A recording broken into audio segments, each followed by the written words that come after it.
Before we begin, please note that this episode includes discussion of eating disorders which may be sensitive for some listeners.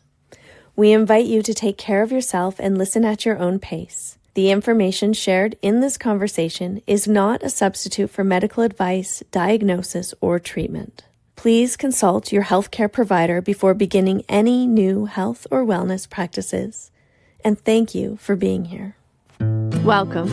I'm Harmony Slater, your host of the Finding Harmony podcast. Over the past 20 years, I've taught thousands of yoga teachers and students to explore the intersection between ancient wisdom and modern everyday life, using mind-body practices to heal, awaken, and manifest their dreams from the inside out. This podcast is a sanctuary for those feeling overwhelmed by life's challenges.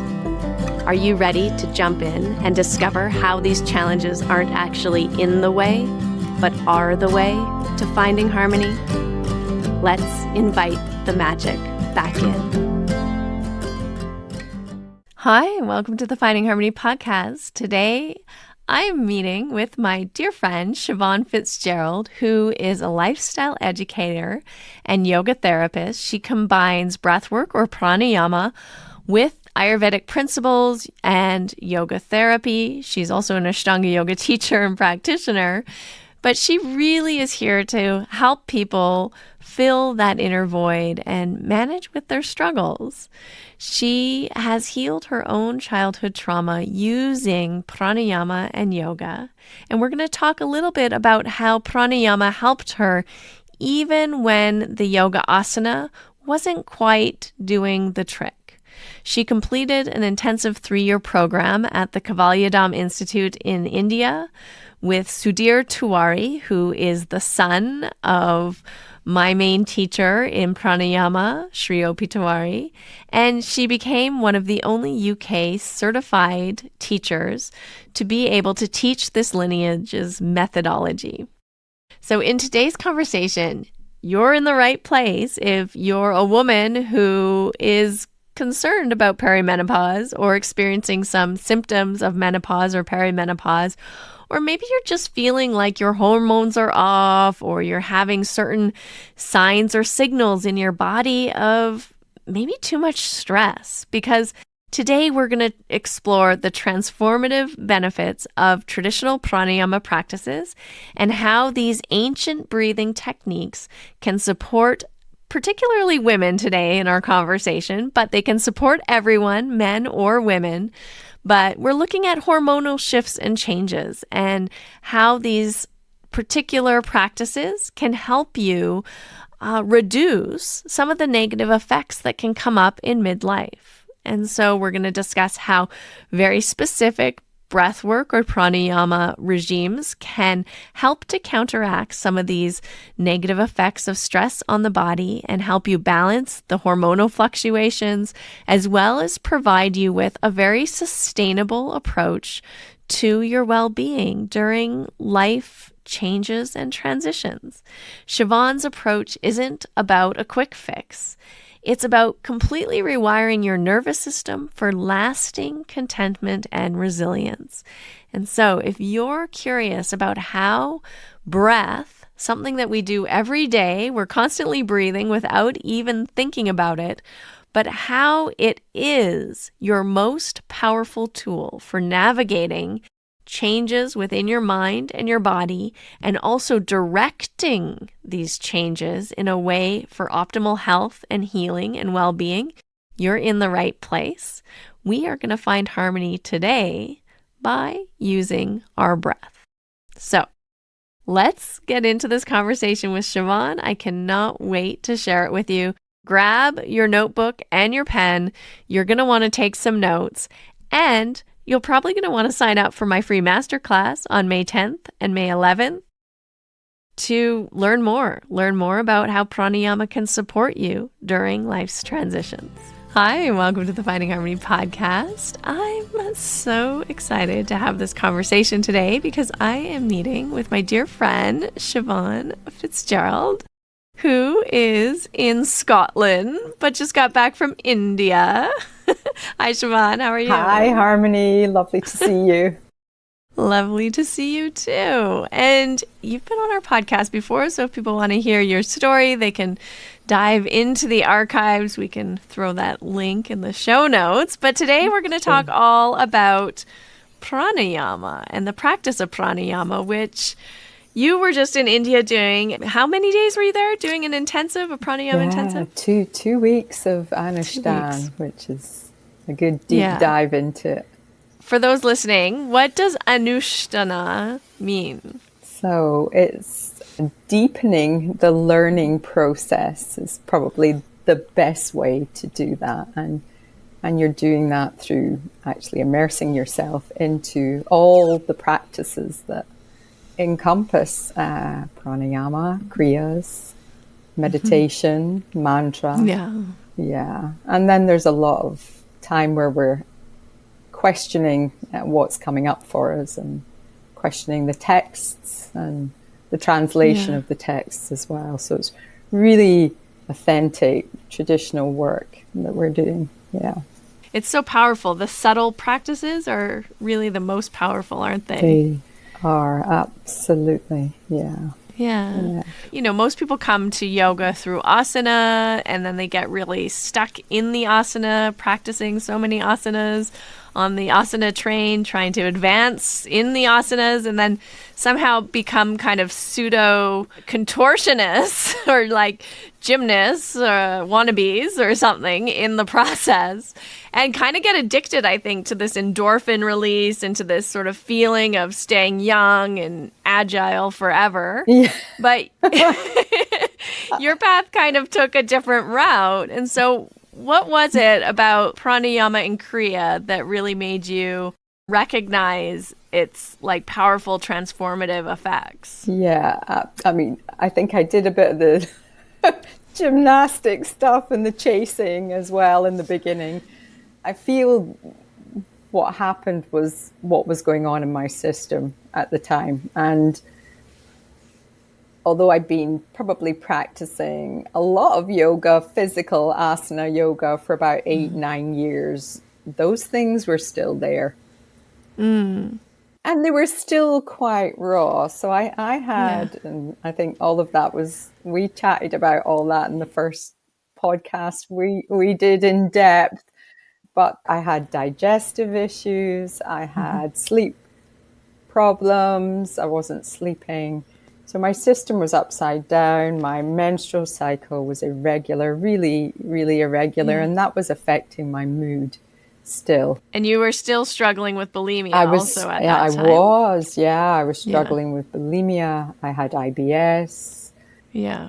For how many years were you bulimic? I would say that probably kicked in just when my parents split up. So probably the ongoing effect of that was with me for goodness. I'm just thinking of the date, because the date that I hit pranayama was the time span 2004, 2005, where that was it, you know, it had gone. And that was the pranayama. So if I work back from that, maybe 36. So 20 years. Yeah. Wow. Yeah. 20 years of suffering from an eating disorder, which to some extent the physical practices had lessened it. Very much so lessened it. The episodes were far less frequent. But when I got to Yoga Thailand and met with the pranayama master, Twariji from the Kavalia Dam, that we both know because it's the same lineage harmony that we both study under. That was the moment where I had to admit that I had that problem. We were doing some cleansing techniques that involved bringing water up, cleansing in the stomach area, the traditional kriyas, the dauti. And with the dauti, I thought, I can't do this particular practice. We were on a training, so we had to go through all the experiences, and we could do what we want when we went home. But as part of the training, these experiences. One of them was taking a lot of water and cleansing. And I thought, I can't, this is going to trigger me. And in fact, it did the opposite. Yeah, that's really interesting. I don't know, it's quite therapeutic because it's in a controlled kind of environment, and it's intentional, and it's not reactionary, and it's not like you're trying to escape it. It's actually you're confronting something and doing it on purpose. Yes. Also, your stomach's very empty, so it's a very different kind of process of Completely. we're talking about, the vomandauti, where you're drinking all the water, you're filling your stomach, you drink almost 2 liters of warm salt water, right? Yeah. And then you throw it up again, and it clears out the mucus, it clears your digestive tract, your gastrointestinal tract, or at least your gastral tract. That was confused together. Yeah. One of those things. It clears your stomach up to your throat. Yes. And so hyperacidity that's maybe sitting there, and you think that just comes from food, but it doesn't. If you're stressed, you create a lot more acid in the stomach as well. And that's left over, and so it stops your body having to process all that and work harder. You just get rid of it, because we're all cleaning overnight. It's like the plaque on your teeth in the morning. It's the same idea. There's always something left over from that detox that we do overnight when we're healing. That's very interesting too, because I also know that this vomandauti, is very good for clearing allergies. Yeah. Because it draws the mucus out of the body, and that salt kind of brings it into the stomach lining, and then you're getting rid of it. Yeah, it's good for allergies, for excess mucus. I mean, I have asthma, and so that was always suggested and recommended to me to do it regularly. It's a therapeutic that the Ayurvedic doctors will use as well to treat asthmatic conditions. And there's a massive difference, even from all of that, there's a massive difference in how that water is released again, and that agitates the chest. So it actually opens up the airways, and all the little air sacs, little things called alveoli, they all open up as well. So there's more expansion in the chest from doing it, that, I can breathe again, and then, the tapas is that it's burning away and taking away that mucus that you're talking about, that drawing it out and removing it. And we're lighter. Yeah. So much lighter. You feel so much lighter and so much clearer. And for Vata, it's great for pain as well. It helps to remove pain. And you think just a little thing like that, one little practice that takes, what does it take me? 5 minutes to do? Less than 15 minutes for sure. I've timed it. Depending how quick you are. Yeah, incredible. And I'm just back from India, so I was doing it every day, as we do, because they have a dedicated almost like a medical team looking over you and guiding you, and they have a dedicated station in the institute for everybody, and everybody lines up. We've all got our little station that we work from to do this kriya work before we do our pranayama. Amazing. It's so interesting. So these kriyas, I think, they're not talked about so much, or like on, I don't know, mainstream yoga channels, I'll just say.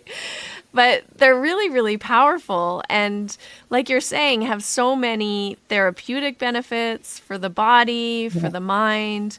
And there's a couple things that I want to talk to you about. We've never talked about this because I also was bulimic. And I've always thought it's so interesting how this sort of psychosomatic release that happens, like you're saying, like creating this space, opening up the airways, clearing out, feeling like maybe even an endorphin release after the process. Yeah. I find it interesting because I truly believe the body, like our bodies, our whole system, our energy bodies, our mind, everything is trying to help us. Like it's trying to create homeostasis and help us. 100%. right? Even if we're doing unhealthy or like maybe disordered things, it's not because we're trying to harm ourselves. It's because we're trying to actually create healing and homeostasis. Yeah. And I'm curious if you ever thought about that. Like, what was it about this particular practice of the Tao Te and, you know, intentionally bringing the water in and bringing it up? And then I think you were also eating khichdi, like on a khichdi cleanse or a khichdi diet, which is the mung beans and the rice mixed together for that week. That's right. So easily digestible food. What was it about that? Do you think that like maybe helped you transform this pattern in your way of dealing with stress in your life into something that became very therapeutic and actually healed that disordered pattern? Have you ever thought about that? I've thought about it. Yeah, yeah. I mean, it's part of, so Swami Kavalayananda that wrote this book back in 1913, I think. 1913.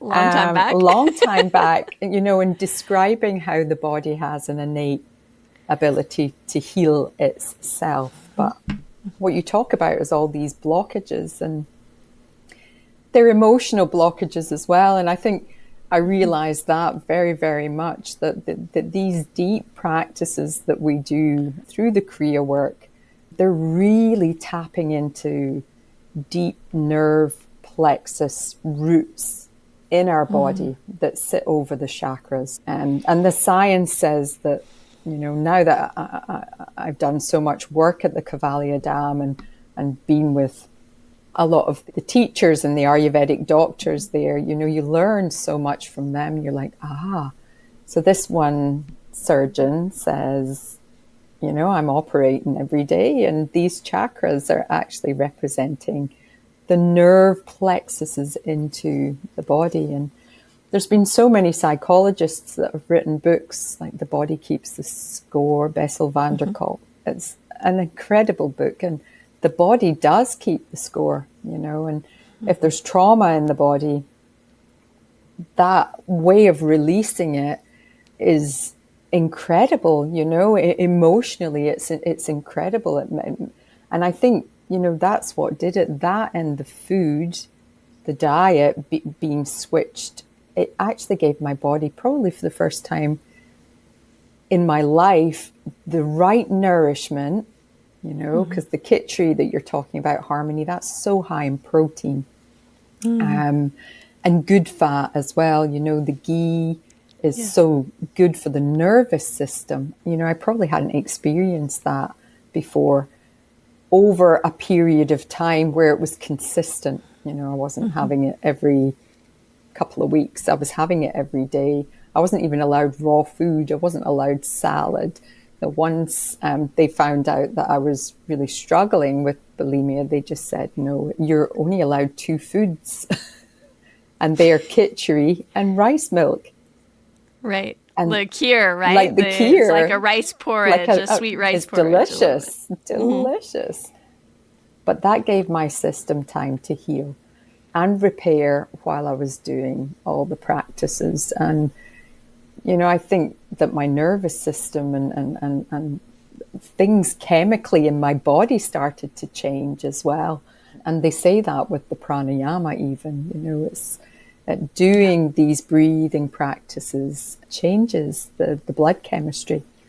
And maybe just all that stress that I was holding on to had my body and my blood chemistry really acidic, my stomach really acidic.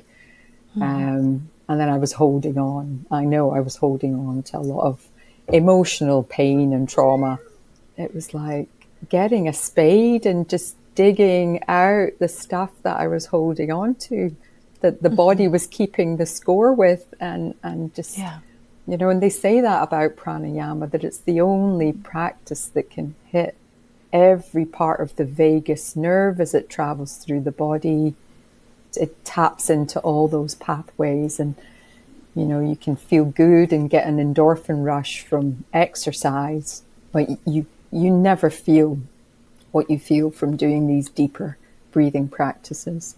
And the kriyas help because they just offload a lot of that blockage in the system, that the blockages in the nerve pathways and even the invisible energy pathways, the nadis, they get cleansed. Everything gets cleansed. And we offload, then we get rid of that burden that we're carrying, wherever it's come from, because it comes from, what your teacher told you about emotional. You, what you're picking up, what your family put label on you, and then you realize more and more, and even today I'm still, this is who I am. Actually, this is who I am, Actually, I quite like who I am, from the teacher that said, you'll never be anything.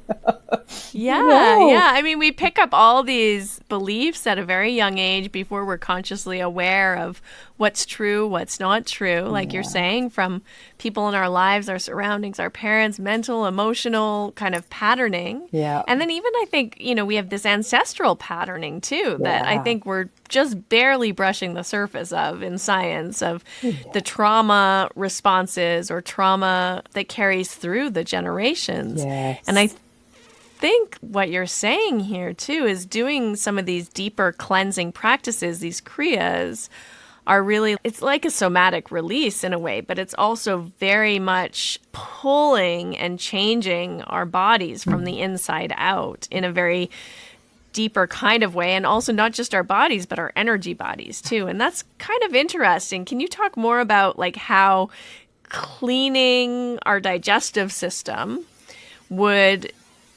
affect our energy body or our nadis? Yeah, 100%. Because my favorite subject yeah, good. is what's happening in the digestive system and how we can get so congested in there. And it affects our mood, it affects how we think, it affects how productive we are in a day, and there's a lot of people out there now that are singing the praises of gut health and this cleansing process. These cleansing processes help to heal that. And where there's a lot of acidity and a lot of overgrowth, like yeast overgrowth, that can give you brain fog and confusion, and you're not thinking right, you're not in touch, you lose touch with your true feelings, I guess, is a way of putting that. And the cleansing is just removing a lot of that acidity, and it makes us a lot more alkaline inside again, and balances that pH system. And when we're balanced, we heal. So whatever is in the gut and whatever is in the stomach starts to repair and heal. And it's gradual. I think that's the thing as well. You need the consistency because it's so gradual. It's just happening on quite a subtle level, but you could go a month and look back and go another month and look back and know that there's a change happening and know that you're feeling a change. But the good bacteria is then going to be allowed to thrive.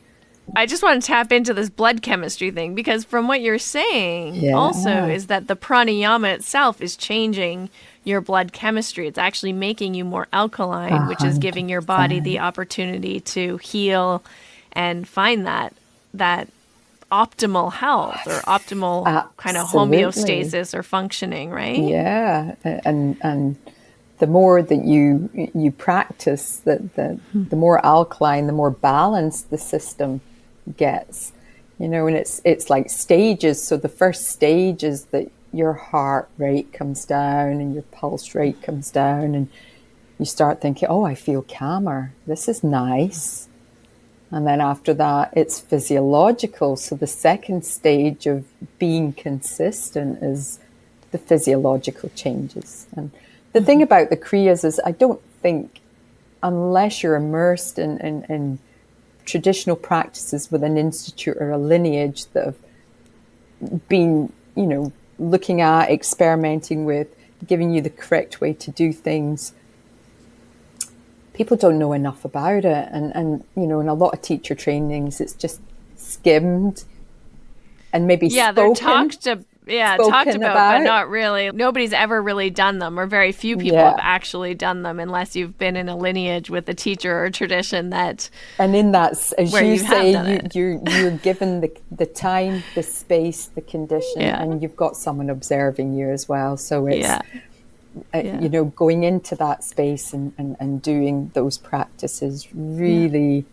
really helps to to work at that deeper level.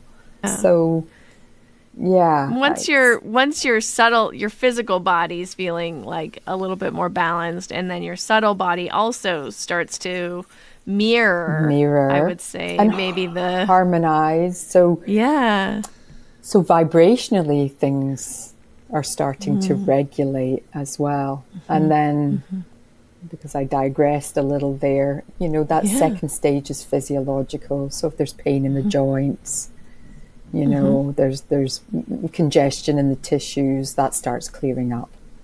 So that's really the second stage. And then the third stage is the whole limbic system starts. So you're talking about your endocrine system regulating and your sleep cycles and digestive cycles and all those other chemicals that are floating about in your bloodstream from organ to gland are communicating better. And so then there's an and I get it every day. I've got the because I do, I'm consistent and have been consistent for such a long time. So this is my other question, because not just the kriyas, but most people don't really know what to do for pranayama. And there's kind of a difference between just doing alternate nostril breathing, or in the, Ashtanga lineage, people would do like a Chandrabhedana and then a Suryabhedana, which they call alternate nostril breathing, but is actually not alternate nostril breathing. But like in our lineage of the Kavalyadam, they use prescriptive pranayama. So it really combines Ayurveda and the principles of Ayurveda and is unique to the individual. Can you talk a little bit about why maybe prescriptive pranayama, or this lineage of pranayama as taught by the Kavalyadam, is so effective as compared to just giving everyone sort of a blanketed, okay, we're all going to do alternate nostril breathing now? Like, what's the difference there? 100%. So first of all, the beautiful thing about the lineage is that they've actually looked at all these texts where pranayama has been mentioned. So we'll stick with pranayama. The pranayama itself, from lots of different texts like the Hatha Pradikapa, Garanda Samhita, with plenty of texts that have mentioned pranayama, much more so actually than asana pranayamas are mentioned. But they've tried and they've tested, and 100 years, last year it was their 100-year anniversary of testing pathological conditions that we all suffer from, that are modern day, the relevance in modern day living. We need these practices more than ever. But being prescriptive is actually looking at the Ayurvedic system. So it's saying, well, this person's energy and body and makeup and conditions and the things that we're predisposed to having, to picking up. So for me, I'll just use myself as an example. The pitta vata things going on in my system make me more vulnerable and weaker in the digestive system. There you go, that's one. Joint problems, rheumatic pain, things like that. Mm-hmm. So there's more heat and there's more acidity naturally in my system. Mm-hmm. But I can also have a fragile nervous system because of it as well. So they won't just say, well, Siobhan, you're doing Anulom Vilom and that's it. They'll say, no, because of this, we need to give you this specific practice. So it might be Surya Bhadane to warm up the nervous system and pacify my nervous system. But that will be my practice. It won't be someone else's practice. So if you've got someone who's got a system that overheats all the time, that's very, very acidic, then their prescription would contain, as well as other things, chandrabadane. So the chandrabadane and the shitali, these are just two other types of pranayamas, are designed to reduce the acidity in that person's system and bring their internal body thermostat down. So we're treating their condition and we're balancing their condition. So the person that's vata with the dryness and the cold hands and the cold feet, if you gave them chandrabadane regularly, they'd feel really jangly and not that great. And over time, it just, it wouldn't be doing that well for them. So, and then people that are congested, fatigued, mucousy, then, things that are more heating, ujjayi pranayama is prescriptive for that type of person because it's going to do what they need. It's going to balance their system and remove the likelihood of over congesting, because we all accumulate, we just accumulate in different ways. So we accumulate acidity or heat or a coolness, or we accumulate mucus in the tissues, and that that mucus congestion leads to endocrine disorders. It leads to other issues in the system.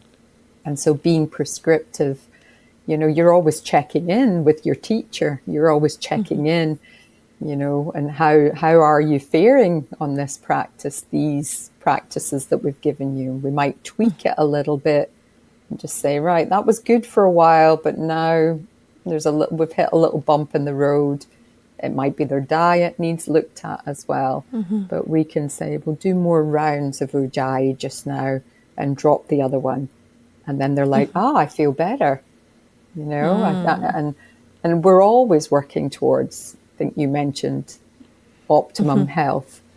And that's what we're doing. We're just cleansing, refining, cleansing what's going on in our inner realm, what's going on in the dhatus, the cells in the body, because Ayurveda looks at your digestion, your dhatus, the condition of your cells, and Agni, how your digestion is working or performing.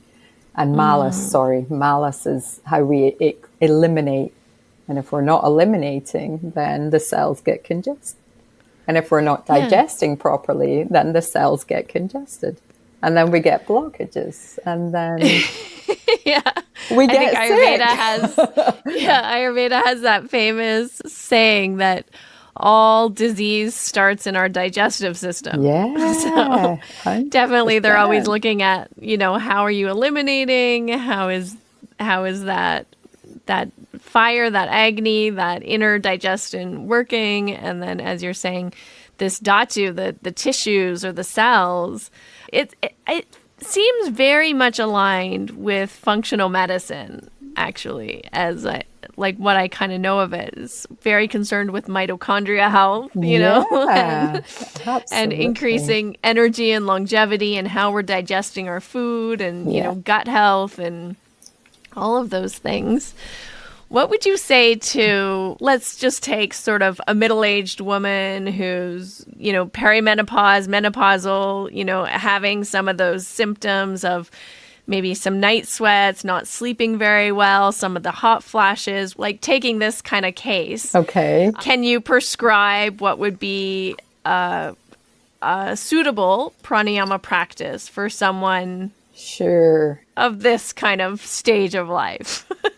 So there's heat, there's sweats, and there's problems sleeping. Yeah. So, and hormonal fluctuations as well. So one practice that I give everybody actually, or 9 out of 10 people, is Kapalabhati.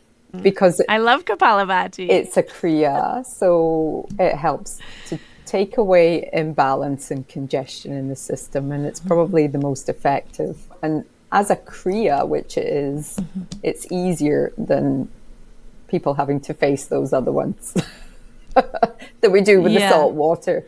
So that's right. That we started our conversation talking about. Yeah, so we can cleanse. So there's some preparatory exercises that are also really, really good. So, you know, if with the night sweats, there's a lot of agitation in the system, for example, then lion's pose is really, really good. And I would even maybe start with something like doing a couple of lion's pose just to get some of that initial stress out of the system. And then maybe do some Brahma, especially with mood. The Brahma Mudra, which is it's 4 turns of the head. But again, it's that somatic response that we're getting. We're changing the mood. So it's extremely good. I also, you know, with the eyes and the way that you're moving your head there, it's also stretching and toning the vagus nerve, which I found very interesting also, which is, again, regulating or down regulating your nervous system back into a more neutral. State. So those two we call paratory. So they're kind of done before going into kriya would be the next step. And then the step after that would be your prescriptive practices. So we're going to do Kapalabhati. We're going to do some Kapalabhati after this. Fast breathing, pumping of the lower abdomen to help us regulate and balance the endocrine system a little bit more. They could very well fare on Anulom Vilom, which is great because what tends to happen is the heart rate tends to go up a little bit as well. And Anulom Vilom is perfect for lowering the heart rate. That it's been proven to lower the heart rate. Moreover, balancing the nadis, balancing the left and the right channels. The science is this is what we need for hypertensive clients. Amazing. That's alternate nostril breathing. Alternate nostril breathing. The term Anuloma Viloma. It's called Nadi Shodhana as well. Sometimes, exactly, Nadi Shodhana. And that's fascinating because I think it's one of the best practices for stress reduction. Balancing, I guess, the nervous system, we would say, but that is what you're saying is scientifically they've done some studies and it lowers the heart rate, which makes sense. Yeah. So that one is incredible. And then if they're struggling at night, I would definitely give a little bit of Chandra Bodhana. So bringing the body temperature down. And Brahmari is exceptional as well. Beautiful. And again, it's a mood changer. So you're getting a lot of serotonin. Yeah. Nice. And that increases the production of the calm hormones in the body. So that'll help with cooling at night, you know, those night sweats that we get. Yeah.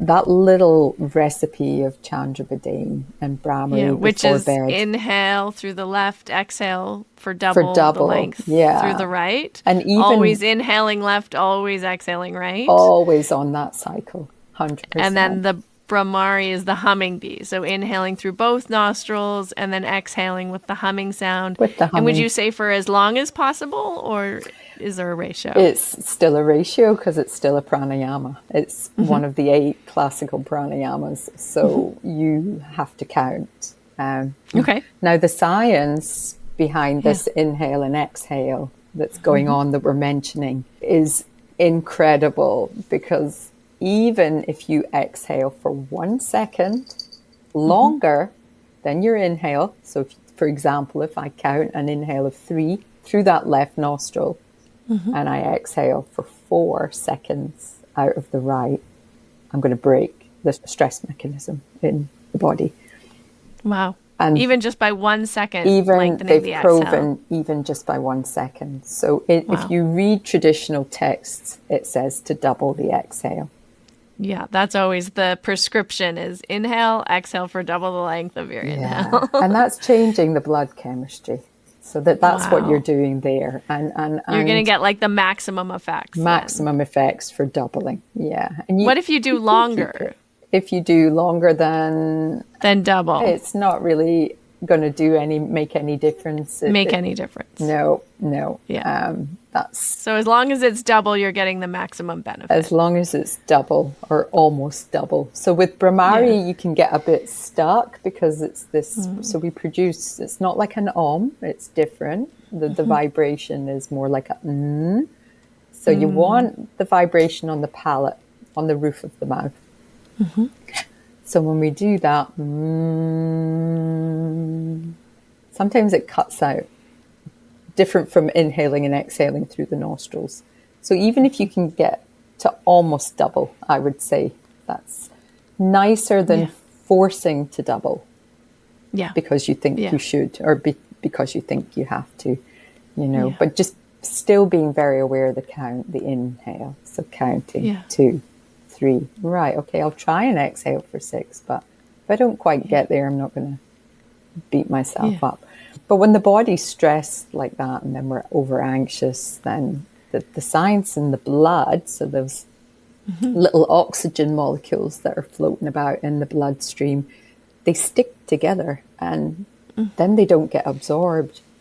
So you could be doing any amount of exercise and still be stressed and still have these little oxygen molecules stuck. Now, when we start extending that exhale, they break apart. And then they absorb into the mitochondria, that's the energy powerhouse in the cell, gets to use the oxygen. And then, so the secret in that double exhale is, that's the gold. Yeah, wow. And I love this. This is so interesting because I've never really heard it described this way, but it makes a lot of sense of why Tawari would say to do the pranayama before the asana practice, because as you're describing here, that's going to help you to actually utilize the oxygen in your blood more efficiently and effectively. 100%. Yeah. Wow. So you're going to get more benefits from an asana practice as well if you do the pranayama before. Yeah. Or any kind of exercise, really, right? And as an Ashtanga, so I don't teach so much Ashtanga. I teach more yoga therapy classes because of the training through the Kavalya Dham now. Yeah. But I do my own practice has always been Ashtanga, and I still do my own Ashtanga practice. So I do my pranayama first. Yeah. Then I have more energy. For my asana practice. But with hatha yoga... Yeah, with hatha yoga, it's always different. They always say you should do the asana first and then the pranayama after. 100%, right? Yeah. But I still, and I think it's just 20 years of being with the lineage, I always do the pranayamas first. I've just come back from the Kavalya Dham. We do the pranayamas first. We do our asana in the afternoon. And in the afternoon. Yeah. So, which makes sense too, because it's like a little bit more of an active practice. You're also getting that vagal toning by, the stretching and the different things, but you don't need as much mental concentration in a way to do asana, actually. It's your brain can be a little bit like out there with the fairies or thinking about other things, and you're still doing the practice. Whereas with pranayama, it's really, it's really for me the like gateway to pratyahara and dharana dhyana samadhi, because you have to concentrate your mind. You have to. It's everything. Counted, everything regulated. There's control as well with this inhale and exhale. So you're constantly monitoring how you're slowing that exhale down using the chest, just slowing down that movement in the chest to get to the end of that double exhale. And the change that you feel just from doing that, and the peace and the calm and the serenity and the joy, actually, the bliss that comes up from doing that is incredible. Yeah, really. And I think there's more and more books and people that are exploring breath work. Yeah, it's interesting. There's like different types of breath work and different exercises you can do. And I think all of them have their own benefits to a certain extent. But I mean, you're definitely immersed in the breath work area, because breath work's become like such a huge explosion these days of people teaching it and different things going on. And pranayama is a little bit different, I would say, than, holotropic breathing or like fast breathing or even just breath work where you're kind of doing specific exercises, inhaling, hold, exhaling, and there's not really a ratio or it's not as measured. What are some of the things we should be aware of as people looking? I mean, because it seems like everyone's interested in, breath work or a breathing practice these days, but there's definitely some teachings and teachers out there that don't have the experience or the training, and they're just teaching in a way that might be dangerous, I think. Definitely dangerous. And there's a feedback loop now, Harmony, for people that have been following certain breathing practices and not getting on so well, that it's affecting their nervous system, that it's affecting their sleep. Sleep apnea is something that's quite chronic in some people that have been following some of these other breathing practices for a little while now. And the holotropic and the hyper ventilating is going to excite the nervous system. It's not going to calm it down. It's going to make it more excitable, and it's going to increase the stress levels in the body, not the other way around. And the thing with pranayama is it's not just prescriptive, and from where we both come from, being a lineage, it's been so scrupulously, examined and tested to say this is the right way.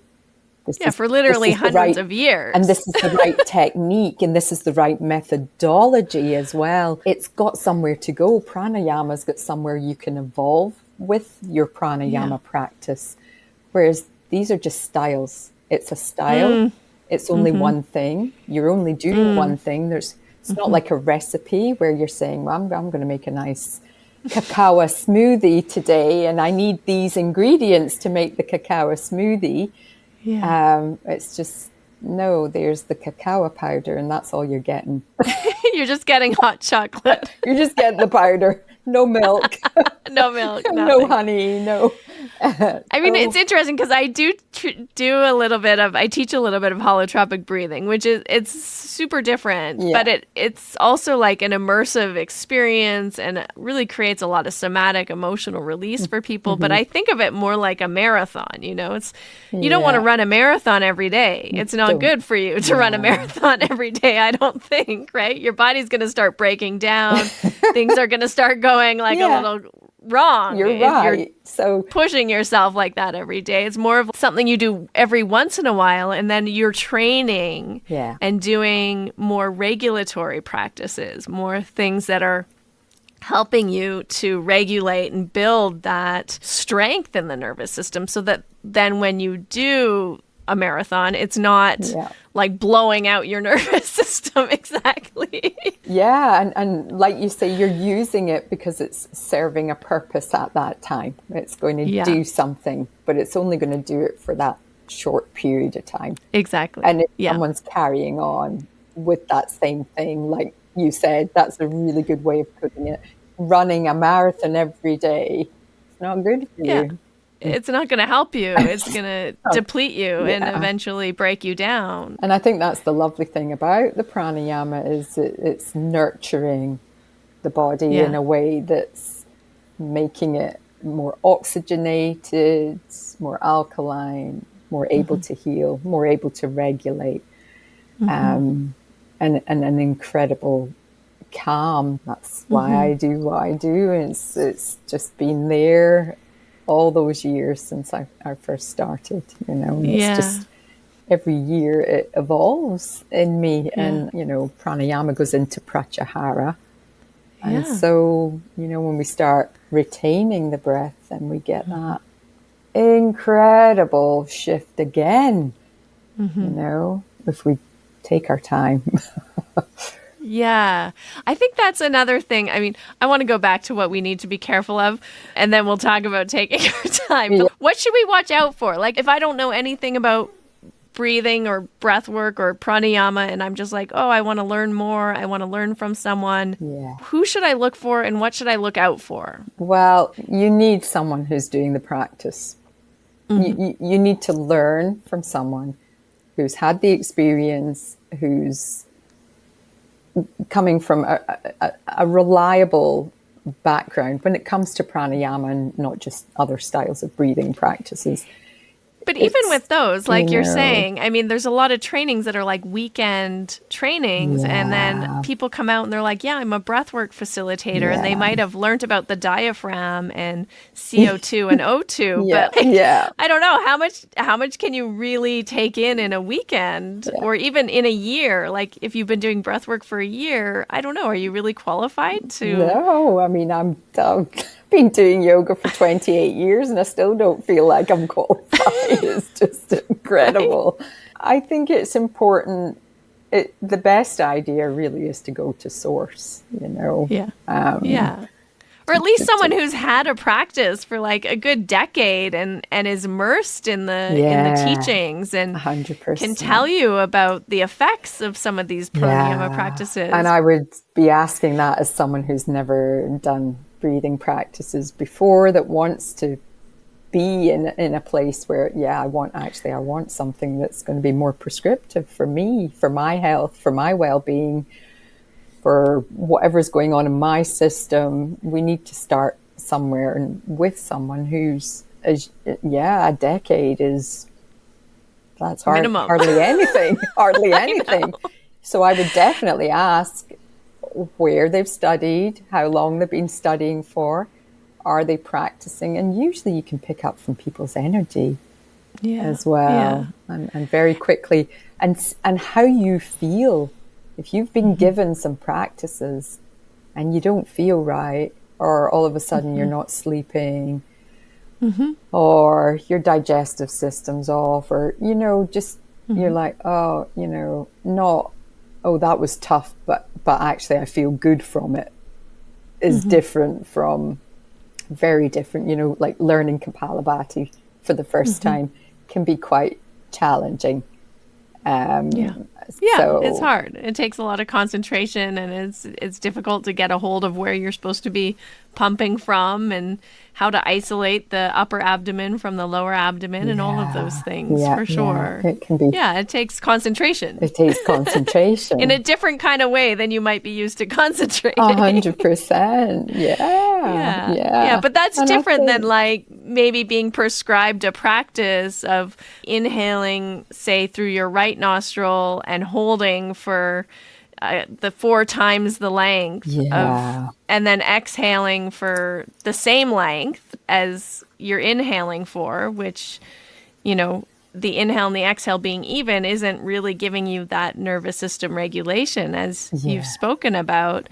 And also, if I'm already pitta imbalanced and I have a lot of heat and acidity in my body, and now I'm doing a lot of Surya Vedana with long retentions, I mean, what might that do to my nervous system? And it increases the acidity. Surya Vedana is always followed by a second practice which alkalines the system again, Shitali. And so someone might not know that, and then you might just be doing Surya Vedana and increasing the heat and increasing the acidity, and get more agitated from the practice. So now I'm irritable and I'm yelling at my kids, and I'm feeling from like doing pranayama. frustrated, and I'm redlining all the time. I'm at a 10. and I'm like yelling at traffic. And I'm like getting acne because I have so much heat and acidity in my body. Right? I mean, totally. If you're not like taking care of doing a practice that's right for you, it seems like it could definitely go wrong. Definitely. And even with things like Kapalabhati, when the first person that taught me Kapalabhati taught me it wrong, and I was overworking my diaphragm, and it was super tight, and I was not feeling great from it. And the minute I started correcting that and doing it with the right method, it was a game changer, so you have to be so careful who's teaching it, who's teaching you, and how they're teaching you, and what they're giving you. And I think a lot of the thing about classes is we're maybe given one breathwork practice, and that's it. And then we go away and we think, oh, I'm going to keep doing that. And it could be they're continuing at home with Surya Boudin, they're the pitta, and they're, and it's just, but it's just the one practice, and they haven't understood that actually maybe they need something before that and after it to make it, going back to the mocha, the milkshake, to make the as opposed to just chocolate powder. Chocolate powder. I think that's like such a unique thing in this lineage, and I don't really see it actually in any other type of lineage. And that's what always really, I felt like the Kavalyadam lineage and the way that Twariji and Sudhir and the whole institute teaches the pranayama, they've gone so deep into understanding the effects of these breathing practices on the body on different bodies and on different conditions. And every other type of breath work or pranayama program I've been introduced to really isn't prescriptive. It's not for the individual, and it's not really taught in relation to the doshas or in relation to the Ayurvedic system and how to balance different disorders that are coming up. It's not really using the breath in a therapeutic way. I think it's so unique and different. And what you're saying is also really like finding a teacher, a program, a course, or like being in an environment with someone who really understands what these different practices are doing is going to be really, really helpful for you as a student or as someone learning. Yeah, that's true. Very, very true. I think with the Kavalyadam, because they've got all the Ayurvedic Institute behind them as well. That's the magic, isn't it? That they've got those two things together. And and the pranayama and the yoga therapy all come under the Ayurvedic umbrella rather than the other way around. So they're all exactly prescriptive areas that are very individualized for each of us, because we're unique. We're so different in our makeup from one person to the next. It's so important that that's understood when it comes to breathing. I think that's really the key thing, that we need to experience change and experience balance. We have to understand how our system's functioning and working, and what practices that we take to make those deeper changes in our body, Yeah, can you tell us just a little bit about some of the students or people you've worked with, clients you've worked with, and some of the changes that they've noticed from applying specific pranayama practices regularly? I mean, I think that's the other thing that's challenging with pranayama versus maybe asana or something, is like you're saying, it helps to be consistent. It helps. Which means doing it regularly. Then you also have to be patient, right? Because you don't see the effects immediately. I mean, it does. It's a very, very gradual thing. But I mean, a whole host of things that have fallen away from people, that I've had. So I've been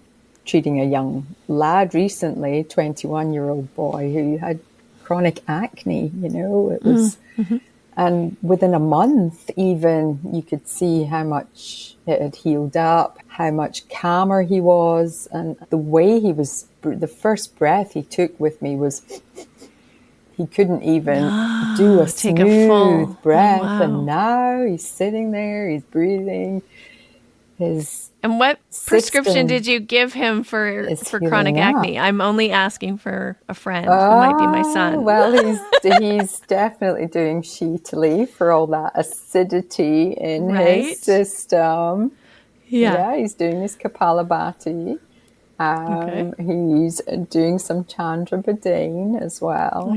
So much pitta there with the acne. So much pitta there with the acne, and a little bit of alternate nostril breathing as well. Beautiful. But you you don't have to do long sittings for it to be effective either. I think his practice is, he's doing 20 minutes a day, and he's so enthusiastic. He's actually doing 20 minutes in the evening sometimes as well.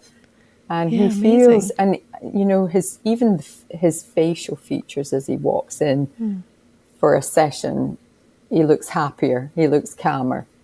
He's not so fraught looking and agitated. His body's starting to relax. He's doing some asana with me as well, but that's huge. I had a girl that was bulimic. She's now really doing really good.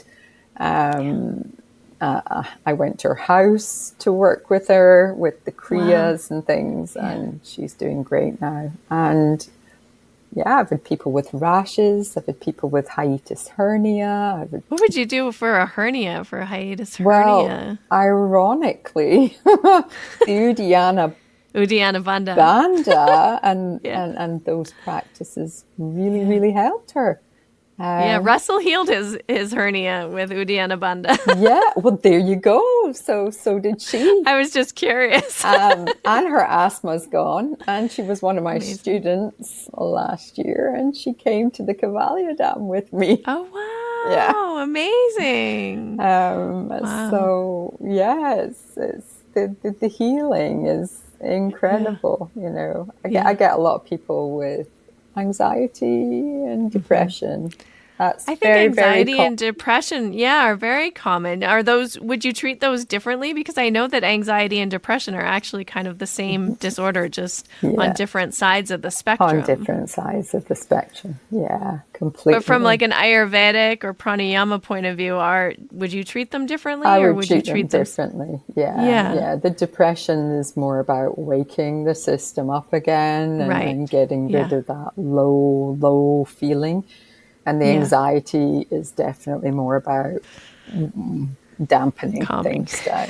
calming it down. And soothing and calming and warming as well as the warming. And a different, especially with panic attacks and anxiety, it's more the diaphragm that we're focusing on, because that's what's going to get really tight. With depression, we can go a little bit lower, and chest and abdomen. So there's a slight different approach that I would use for both of those. 100%. Yeah, so amazing. You have a book coming out, and maybe it's even already out because it's going to be out soon. So maybe by the time this episode is released, it's coming out. It's called The Breath Code. Breath Code, yeah. And I'm so excited for this book. I'm definitely going to be asking for an autographed copy. Amazing. And I'll do that when I see you in Scotland in October, Harmony. Yes, and I'll be coming to your school in October, definitely. And we'll be doing it all over again. The pranayama, the asana, the workshops and everything. Amazing. So so if people are excited about that, they can talk to you or me about how to sign up, and also find your book on Amazon. And Breath Code. Can they order it direct from you too, or just Amazon and other Amazon? places? It will be an ebook and paperback, and then following up, I'll be recording the Audible version myself. Amazing. I'm so excited for you. So it's cannot wait. Level stuff. It's the stuff that's getting rid of the blockages before we do meditation or breathing. So it's more like, getting the shovel and doing the shovel work. But that clears, like you're saying, it clears your physical body, it clears your energy body, 100%. It activates the chakras areas too, and gets them working better, and right? They're the bits that we're missing. That's that big chunk that we often miss, and that's why I've written the book, and just how incredibly it's changed my life. Yeah. And I saw the manuscript. It's amazing. Fantastic. One question before you go. So this is another thing. I often, Patabi Joyce used to say, if you're practicing Ashtanga yoga, you don't need to do the kriyas. I mean, in my experience, I don't think the asana practice does the same thing as the kriyas. The kriyas go so deep and really get into the tissues, into the cells. They get into your body in a very different way than any asana has ever gotten into my body. They also into my psyche, my mental, emotional self. But What do you think? What would you say? I 100% agree with you. And even going back to the beginning of our conversation, I was doing Ashtanga, and I was even in Mysore doing Ashtanga, and I still had all those issues coming up. Even though they were damping down, they were still there. And the second I started doing the Kriya work, things cleared very, very quickly. So it's more like a fast track. You know, you're going to get there eventually, maybe doing hopefully. deep, hopefully with the asana. But when you're doing Kriya work, it's like you're on the highway. Things are clearing so much faster. And as you rightly say, it gets so deep into the nervous system and the tissues that it accesses the bits that are hidden, that we hide, we bury it all the way. We're very, very good at doing that. And the kriyas say, found you. I love that. Found I think that's so spot on. And I have a bye. See you later. Go. So good. It's so good. Yeah. I have a very similar experience to you too. I was doing very intense Ashtanga yoga in Mysore, all the things, and still IBS, bulimia, like all the things were still happening. And it wasn't really until the kriyas in conjunction with the pranayama practice, it's hard to really separate them because I was doing them both at the same time. So beautiful. We're so lucky to have found that path, I feel, and to have those teachers being presented in front of us in our life, and to be able to embrace that, in the time that we've had embracing it, and just, as you say, just how much and how incredible that's been for our lives. It could have been such a different path. I'm so grateful every day, for sure. It's incredible. And if people want to find you and come work with you, if they're in the UK area, Scotland, Ireland, England, and they can just make a short journey up to where you are, how will they find you? Up to central Scotland. So I'm now working in a clinic in Glasgow. I do online as well. So I am available for one-to-ones online, but in person's always better. They can find you at Prana for Life. Pranaforlife.com is my website. Beautiful. And you can contact me through there. Absolutely. I'm more than happy to speak to anyone that wants to dive a little deeper. Yay. Well, thank you so much for coming on today. Thank you for sharing your wisdom again, with us. Harmony. A pleasure as always. Thank you so much for having me on. So good. And I'll see you soon.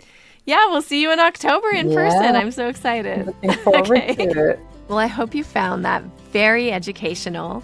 And as you may have heard, Siobhan is teaching and living in Stirlingshire, Scotland. It's right in between Edinburgh and Glasgow. And I will be there teaching for 3 days an Ashtanga Yoga /energy /pranayama workshop, October 10th to the 12th. So you can register and sign up and join me Friday, Saturday, and Sunday, October 10th to the 12th in Stirlingshire, Scotland, and meet Siobhan in person if you don't know her already. And come deepen your practice with me. 3 mornings of Mysore, 4 workshops. We're going to do spinal energetics and breath work, as well as talk about pranayama and the energy body and how it relates to your Ashtanga yoga practice. And as I mentioned in the intro, I have a very, very special free masterclass that you can register for. Find the link in the show notes. I'll be offering this masterclass on Saturday, May 10th and Sunday, May 11th.